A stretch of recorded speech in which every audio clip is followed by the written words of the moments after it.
வணக்கம் மக்களே. குலதெய்வ வழிபாடு குறை தீர என்ன வழி? பொதுவாக பஞ்சமி திதி அன்னைக்கு அந்த திதியில நீங்க என்ன வேண்டுறீங்களா குலதெய்வத்திட்ட கண்டிப்பா கிடைக்கும். ஏன் குலதெய்வத்துக்காக மெயினா சொல்றேன் அப்படின்னா, குலதெய்வம் இல்லாம நம்ம எதையுமே சாதிச்சது இல்லை. மரியாதை கொடுக்கும், மரியாதை கொடுக்கும், பேச்சியமா கொடுக்கும் அப்படின்னு சிலவங்க கோயிலுக்கு போயிட்டு வராங்க.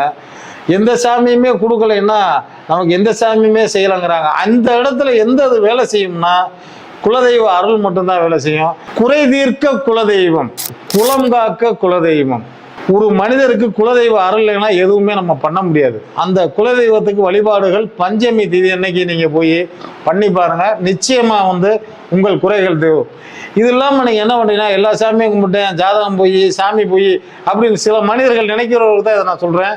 அந்த ஜாதகம் ஏன் போய் சாமியை போய் சொன்னா, நாம் வணங்கக்கூடிய தெய்வங்களை சரியான முறையில் வணங்கி விட்டால் எந்த கஷ்டமும் வராது என்பது உண்மை.